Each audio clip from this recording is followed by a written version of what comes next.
Bonjour à tous, aujourd'hui je vais vous apprendre à utiliser l'outil piston hydraulique pour faire donc des portails coulissants, des portes coulissantes et même des ascenseurs. Donc on commence maintenant. Piston hydraulique. Le piston hydraulique, vous pouvez le retrouver dans votre menu props, voilà, donc à droite juste ici, piston hydraulique. Donc le piston hydraulique, qu'est-ce que c'est? Voilà, comme il s'écrit, une contrainte de type hydraulique qui s'étire et se contracte sur demande. Voilà, donc il n'y a pas plus clair. Donc qu'est-ce que ça donne, à quoi ça sert? Donc voilà, je vais vous montrer déjà un exemple avec le portail coulissant. Voilà, donc ça c'est quelque chose qu'on peut faire avec le piston hydraulique. Donc, du coup je vais vous montrer comment faire. Donc on est parti maintenant. Très bien. Donc pour pouvoir faire un portail, imaginons, donc voilà, je vais faire un portail à partir d'ici. Boum, voilà, je prends un props. Je prends un prop juste ici. Donc là, ça va être ma barrière. Ma barrière est en position fermée. Je veux qu'elle s'ouvre vers la droite, comme ceci. Comment je fais déjà? Ce que je vais faire, c'est que je vais la lever légèrement pour pas qu'elle frotte sur la route. Je vais y apporter un coup de précision.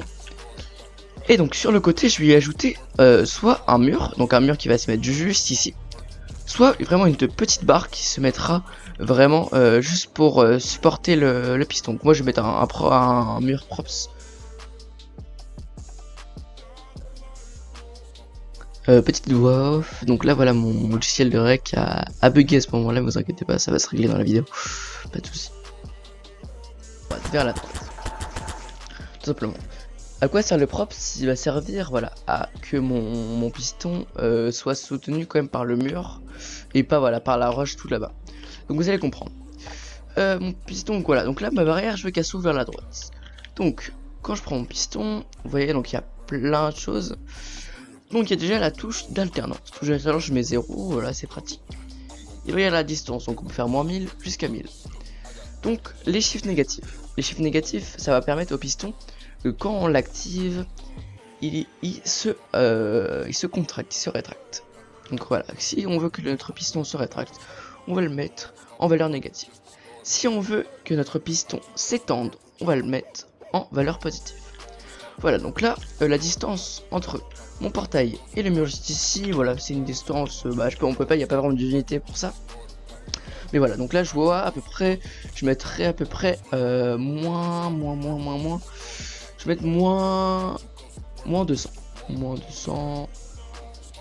Voilà, on va être à moins 185. Très bien. Donc voilà, j'ai ma distance, elle est définie. Voilà, je veux que mon piston se rétracte, du coup je mets une valeur négative. Et voilà, moins 185, donc voilà, c'est parfait. Ensuite, il va y avoir la vitesse. Je veux créer un portail quand même, donc la vitesse, on va pas la mettre au max non plus. Donc pour un portail, c'est conseillé de mettre entre 20 et 30, donc voilà, je mets, allez, 28. On coche les deux cases. Et l'épaisseur, ça va être ce que vous voulez que la corde entre le portail ici et le mur ici soit voyante. Donc moi je vais le mettre juste pour l'exemple. Donc voilà, je me mets sur la tranche de mon portail, je regarde bien la tranche et je fais clic droit. Comme ça, clic droit, qu'est-ce que ça sert? Ça sert à que quand je me mets ici, la corde se met perpendiculairement. Voilà, comme ça, elle est bien droite et voilà, il s'étend très bien droit. Très bien, donc là je défrise ma porte, très important, je la défrise. Hein. J'appuie donc sur ma touche d'alternance, j'appuie 2 fois pour le début, et après une fois pour les autres. Donc vous voyez, voilà, ma barrière s'ouvre, parfait. Voilà, ma barrière s'ouvre, donc on voit les cordes, mes pentes, je veux qu'elle vraiment s'étende, je veux qu'elle s'étende vraiment jusqu'au mur. Donc vous voyez, la distance n'est pas si suffisante, et je veux pas voir ça, c'est moche. Donc ce que je fais, c'est que je réactive mon piston pour qu'il se remette à sa place d'origine. Parfait. Hop, je freeze mon portail, j'undo le piston hydraulique. Très bien, donc j'ai dit que je voulais qu'il soit plus grand, qu'il s'ouvre en plus grand. Donc là je vais le mettre jusqu'à 164. Et la vitesse, je veux qu'elle soit un peu plus. Je veux que ça s'ouvre un peu plus vite. Et je veux pas voir la corde, donc épaisseur 0. Je reprends mon piston hydraulique.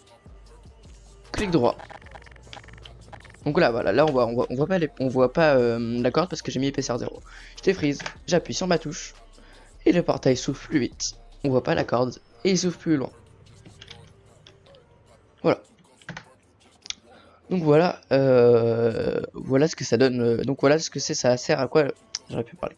Donc voilà ce que ça donne le piston hydraulique pour les portails coulissants. Parfait. Bah écoutez, on peut maintenant voir au niveau des ascenseurs. Donc les ascenseurs, ça va être la même chose, sauf que ça va pas être un portail, ça va être donc vertical. Donc là voilà, je me mets une plaque. Je vais monter sur cette plaque. Je vais définir un point maximum auquel je veux que mon ascenseur aille vraiment au plus haut. Voilà, je veux qu'il aille pas plus haut que ça. Donc ça serait ma hauteur maximum. Donc j'y apporte un coup de précision.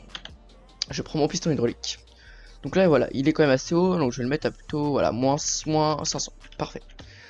La vitesse, je veux qu'il aille vraiment aux vitesses au max. Et je veux pas avoir la corde. Voilà, je veux pas avoir la corde. Hop, clic droit. Je défrise. Voilà, donc là, il peut se baisser. Donc il peut se baisser. Je peux monter dessus. Et voilà, donc je peux le refaire remonter. En appuyant sur ma touche. Donc vous voyez bien que ça lève. Et que je monte également. Voilà, donc voilà, je vous ai montré comment fonctionne le piston hydraulique pour les portails pour les ascenseurs. Maintenant, je vais montrer pour ajouter un petit côté RP à la chose, donc en ajoutant un keypad et un bouton. Je vais me rendre sur keypad. Sur keypad, qu'est-ce que je vais faire? Je vais mettre donc le code qui est juste ici, donc je vais mettre 18. Pour l'accès de Granted Keys, donc voilà, je vais mettre la touche que j'ai configurée pour le clavier, donc pour le piston hydraulique, donc voilà, c'est 0. Je vais exactement mettre ça juste ici, à 0. Ce que je vais faire, c'est que moi, je veux pas un keypad simple. Je veux pas que voilà, juste que quand je fasse le keypad, ça s'ouvre et puis voilà. Je veux que je tape le code, je rentre chez moi. Et quand voilà, je suis rentré chez moi, etc., le portail se referme automatiquement, j'ai pas appuyé sur un bouton, rien du tout. Ce que je vais faire, c'est que je vais me rendre dans Access Granted Setting. Je vais pas toucher aux deux premiers. Je vais toucher à multipress délai. Multipress délai, qu'est-ce que c'est? C'est le nombre de secondes auquel je veux que mon portail se referme une fois qu'il est ouvert. Donc là, je vais 10 secondes et additional repeat. Donc c'est le nombre de fois auquel mon portail va se ouvrir, va se refermer. Donc là, je mets juste 1. Je mets le keypad. Donc je tape le code qui est donc 18. Le portail s'ouvre, j'ai le temps de rentrer chez moi. Et il se referme juste après, automatiquement. Très bien, donc moi je vous conseille davantage d'utiliser cet outil parce qu'il est très pratique, ça donne vraiment un aspect vraiment beaucoup plus RP pour des portes, pour des portails électriques, etc. Donc je vous conseille vivement, quand vous le pouvez, d'arrêter le fading door et passer voilà, à des portails coulissants, des portails électriques. Donc je vous conseille davantage de le faire. Donc c'était tout pour moi, donc voilà, je vous laisse, à plus.